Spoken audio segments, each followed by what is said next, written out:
My daughters told me I wasn't their real mother, so I stopped acting like one, but they didn't expect the consequences. It started with a fight over a crumpled photo. My twin sister Stella and I were rummaging through Harper's locked drawer, looking for batteries for the remote. Instead, we found a picture of her holding a baby we didn't recognize. The baby had Harper's eyes, her smile, but it wasn't us. Beneath the photo were adoption papers. Our adoption papers. Stella's hands shook as she held them. "What the hell is this?" she whispered. I didn't answer. I couldn't. My throat felt like it was closing in. When we confronted Harper, she froze. Her face went pale, and for a moment, she just stared at us, her coffee cup halfway to her lips. "You're not our real mother," Stella screamed, her voice cracking like glass. Harper didn't deny it. She just set her cup down, looked at us with this hollow expression, and said, "Fine, then I'll stop pretending." The next morning, the kitchen was cold. No pancakes, no packed lunches. Harper sat at the table, sipping her coffee like we were strangers. "You want independence? You've got it," she said, her voice flat. Stella and I exchanged glances. This wasn't the Harper we knew. The Harper who sang off-key in the mornings, who tucked us in at night even though we were too old for it. This was someone else, someone distant, someone broken. By the end of the week, the house felt like a tomb. The smell of burnt toast lingered in the air, and the fridge was empty. Stella tried to make spaghetti, but she burned the sauce and the smoke alarm went off. Harper didn't even flinch. She just sat on the couch, staring at the wall. I found a letter in her desk one day. It was addressed to us. "To my girls, if you ever read this." I didn't finish it. I tore it up,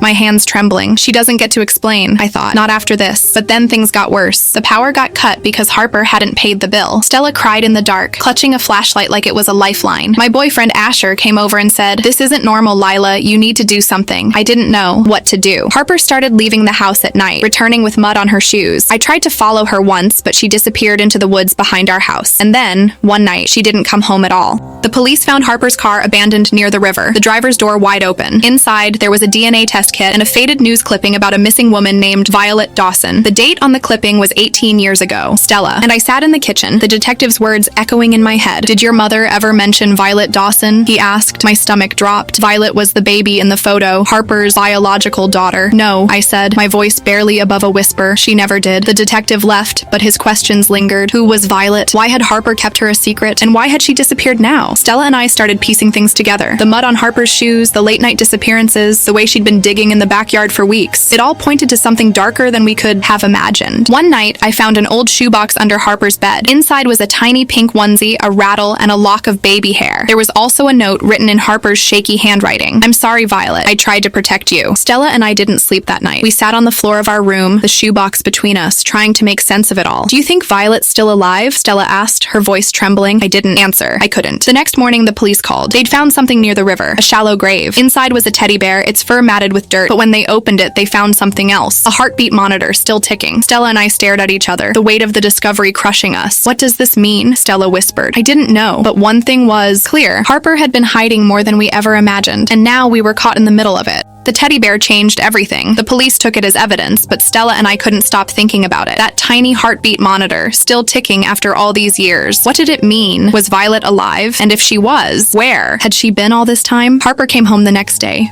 her face bruised and her eyes hollow. She looked like she hadn't slept in weeks. "I tried to protect you," she whispered, her voice breaking. "From him, from me." "From who?" Stella demanded, her voice shaking. "Who's him? And who's Violet? Tell us the truth, Harper." Harper sank into the couch, her hands trembling. "Violet was my daughter," she said finally. "My biological daughter. Her father, my ex, was dangerous. When Violet was 2, he took her. I never saw her again." Stella and I stared at her, our hearts pounding. "But the grave," I said. "The teddy bear, what does that mean?" Harper's eyes filled with tears. "I thought she was dead. I thought he'd killed her. But then, a few months ago, I got a letter. It said Violet was alive, that she'd been alive all this time." Stella's face went pale. "So you've been looking for her?" Harper nodded. "Every night. I've been searching the riverbank, the woods, anywhere I thought he might have hidden her. But I couldn't tell you. I didn't want to drag you into this." I felt a lump in my throat. All this time, we'd thought Harper was abandoning us, but she'd been trying to save someone else, someone she'd lost long before we came into her life. "Why didn't you just tell us?" Stella asked, her voice cracking. Harper looked down at her hands. "Because I was scared. Scared you'd hate me for lying to you. Scared you'd think I didn't love you as much as I loved her." The room fell silent. For the first time, I saw Harper not as our mom, but as a woman who'd been carrying a weight too heavy for anyone to bear. But the question still lingered. If Violet was alive, where was she? And what did her father want after all these years?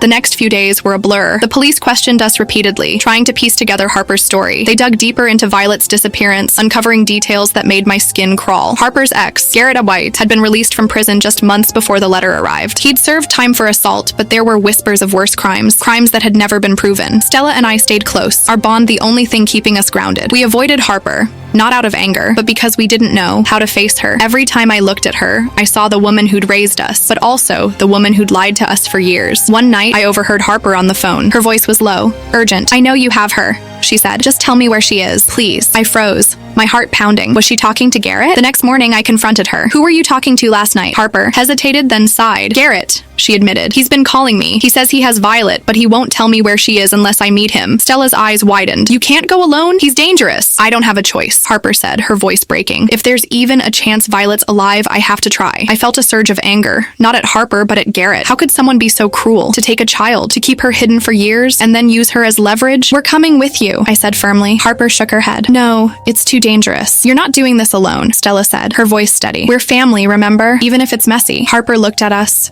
tears streaming down her face. "I don't deserve you to," she whispered. That night, we packed a bag and drove to the meeting spot, an abandoned warehouse on the edge of town. The air was thick with tension as we stepped inside, the sound of our footsteps echoing in the empty space. And then we saw him, Garrett. He stood in the shadows, a smirk on his face. "Took you long enough," he said. But before Harper could respond, a voice called out from the darkness. "Mom?" We turned, and there she was, Violet, alive. Violet looked so much like Harper. The same eyes, the same smile, but there was something haunted in her expression, something that made my chest ache. She was thin, her clothes hanging loosely on her frame, and her hands trembled as she stepped into the dim light. "Violet?" Harper whispered, her voice breaking. She took a step forward, but Garrett blocked her path. "Not so fast," he said, his voice cold. "You think you can just walk in here and take her back? After all these years?" Harper's face hardened. "She's my daughter, Garrett. You had no right to take her." Garrett laughed, a harsh, bitter sound. "You think you're a saint, Harper? You stole these two," he said, gesturing to Stella and me. "You think that makes you a better parent?" I felt a chill run down my spine. Harper had told us the truth about our adoption, but hearing it from Garrett made it feel more real, more raw. "Let her go," Stella said, her voice steady despite the fear in her eyes. "You've done enough damage." Garrett's smirk faded, replaced by a look of pure malice. "You don't get to tell me what to do," he snapped. Violet stepped forward, her voice trembling. "Please, Dad, just let me go. I don't want to do this anymore." The room fell silent. For the first time, Garrett looked unsure. He glanced at Violet, then at Harper, his jaw tightening. "You think you can just walk away?" he said finally. "After everything I've done for you?" Violet's eyes filled with tears. "You didn't do this for me. You did it to hurt her." Harper took a step forward, her voice soft but firm. "Garrett, this isn't about us anymore.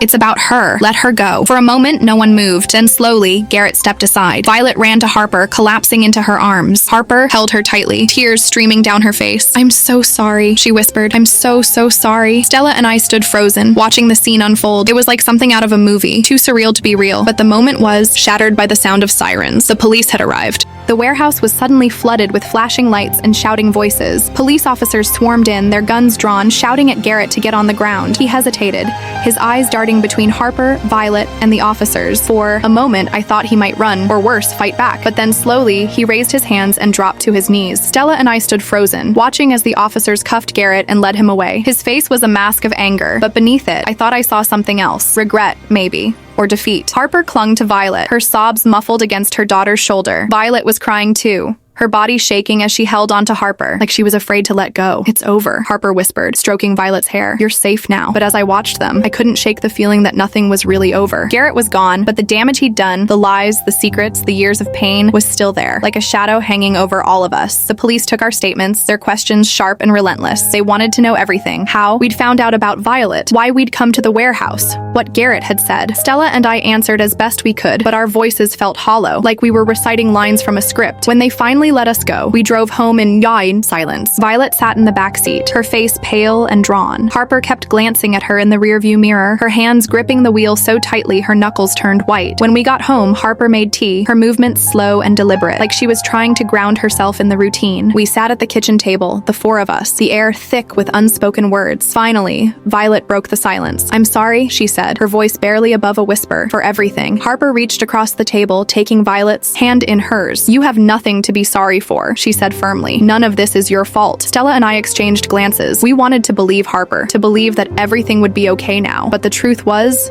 We didn't know what okay looked like anymore. The days that followed were strange, like we were all trying to figure out how to be a family again. Violet stayed with us, but she was quiet, her eyes always darting around like she was waiting for something to happen. Harper hovered over her, trying to make up for lost time, but it felt forced, like she was trying too hard. Stella and I tried to help, but we didn't know how. We didn't know Violet, not really. She was a stranger to us, even though she was supposed to be our sister. One night, I found Violet sitting on the porch, staring at the stars. I hesitated, then sat down beside her. "Do you hate me?" she asked suddenly, her voice soft. I blinked, caught off guard. "What? No. Why would I hate you?" Violet shrugged, her eyes still fixed on the sky. "Because I'm the reason everything's so messed up. If I hadn't been taken, none of this would have happened." I shook my head. "That's not true. Garrett's the one who messed everything up, not you." Violet didn't respond, but I could see the doubt in her eyes. She'd spent so long being told she was a burden, a pawn in someone else's game, that she didn't know how to believe anything else. "You're not alone anymore," I said finally. "We're here, all of us." Violet looked at me, her eyes searching mine like she was trying to figure out if I meant it. Then slowly, she nodded. The next morning, Harper announced that we were going to family therapy. "We need to talk about what happened," she said, her voice firm. All of us. Stella and I groaned, but Violet just nodded, her expression unreadable. The first session was awkward, to say the least. The therapist, a kind woman named Dr. Patel, asked us to share our feelings, but no one knew where to start. Finally, Harper spoke. "I'm sorry," she said, her voice trembling, "for everything, for lying to you, for keeping secrets, for not being the mother you deserved." Stella and I exchanged glances. We'd been angry at Harper for so long, but hearing her apologize made something inside me soften. "I'm sorry too," Violet said quietly, "for not being stronger, for not fighting back." Dr. Patel smiled. "This is a good start," she said, "but healing takes time. Be patient with yourselves and with each other." Therapy became a weekly ritual, and slowly things started to change. Violet began to open up, sharing bits and pieces of her life with Garrett, how he'd kept her isolated, how he'd told her Harper didn't want her anymore. It was heartbreaking to hear, but it also helped us understand her better. Stella and I started to see Harper in a new light too. She wasn't just the woman who'd raised us. She was someone who'd made mistakes, who'd been broken by loss and grief. It didn't excuse what she'd done, but it made it easier to forgive her. One evening, after a particularly emotional session, Violet asked if she could see the photo we'd found in Harper's drawer. Harper hesitated, then handed it to her. Violet stared at it for a long time, her fingers tracing the edges. "I don't remember this," she said finally, "but it feels familiar." Harper's eyes filled with tears. "You were so little," she said softly, "just 2 years old. You loved that teddy bear, the one we found by the river." Violet looked up, her expression unreadable. "Why did you keep it all these years?" Harper took a deep breath. "Because it was all I had left of you. I thought if I held on to it, maybe I could keep a piece of you with me." Violet didn't say anything, but she reached out and took Harper's hand, squeezing it tightly. As the weeks went by, we started to feel like a real family. It wasn't perfect. There were still moments of tension, still days when the weight of everything felt too heavy, but we were trying, and that was enough. Then, one night, Violet came into my room, her face pale. "I need to tell you something," she said, her voice trembling. I sat up, my heart racing. "What is it?" Violet hesitated, then took a deep breath. "Garrett, he didn't act alone. There was someone else, someone who helped him take me." I stared at her, my stomach churning. "Who?" Violet's eyes filled with tears. "I don't know their name, but they're still out there, and I think they're watching us." Violet's words hung in the air like a storm cloud, heavy and suffocating. I stared at her, my mind racing. Someone else had helped Garrett, and they were still out there? "Are you sure?" I asked, my voice barely above a whisper. Violet nodded, her hands trembling. "I heard them talking once. Garrett called them his partner. They were the one who planned everything, the kidnapping, the hiding. Garrett was just the muscle." My stomach churned. This wasn't over. Not even close. "We need to tell Harper," I said, standing up. Violet grabbed my arm, her grip tight. "No, not yet. I don't want to scare her. She's been through enough." I hesitated, torn between wanting to protect Harper and knowing we couldn't keep this to ourselves. "What do we do then?" Violet bit her lip, her eyes darting around the room like she was searching for answers. "I don't know, but we have to be careful. If they're watching us, they'll know if we do anything suspicious." The next few days were tense. Every noise made me jump.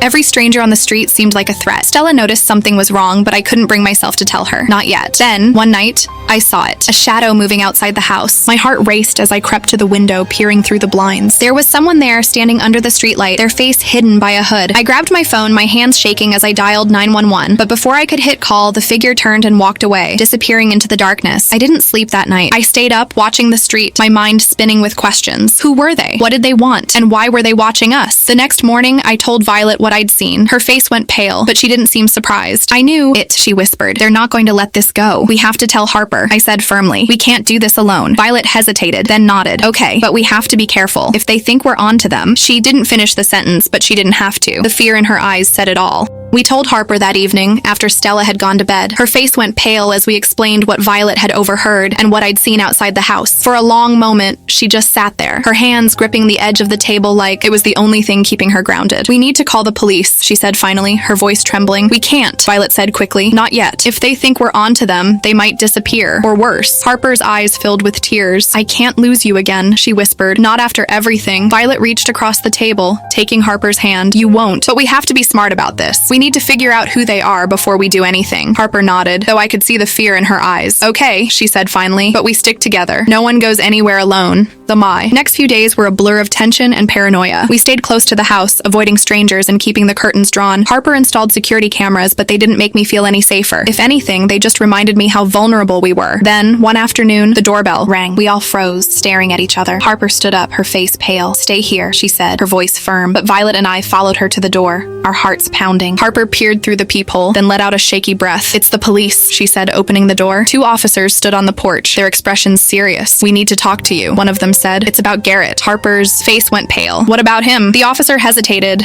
then said, "He's been released on bail." The room spun. "Released? How is that possible?" "We think he might try to contact you," the other officer said. "If he does, call us immediately." Harper nodded, but I could see the fear in her eyes. This wasn't over, not even close. The news about Garrett's release sent us into a tailspin. Harper doubled down on security, adding extra locks to the doors and windows. Stella, who'd finally been told everything, barely left my side, her face pale and her hands constantly trembling. Violet, on the other hand, seemed eerily calm. "He's not going to hurt us," she said one night, her voice steady. "He's scared. He knows we're onto him." "How can you be so sure?" I asked, my voice shaking. Violet looked at me, her eyes dark and unreadable. "Because I know him. He's a coward. He only acts tough when he has someone else backing him up." Her words should have comforted me, but they didn't. If Garrett was scared, that made him unpredictable, and unpredictable was dangerous. A few days later, the doorbell rang again. This time, it wasn't the police. Harper peered through the peephole, then froze. "It's him," she whispered, her voice barely audible. My heart stopped. "Garrett?" Harper nodded, her face pale. "What do we do?" Violet stepped forward, her expression calm but determined. "Let me talk to him." "No," Harper said immediately. "It's too dangerous. He won't hurt me," Violet said firmly. "Not if I'm the one who opens the door." Before anyone could stop her, she unlocked the door and stepped outside. Harper and I watched from the window, our hearts pounding, as Violet approached Garrett. He looked different than I'd imagined. Smaller,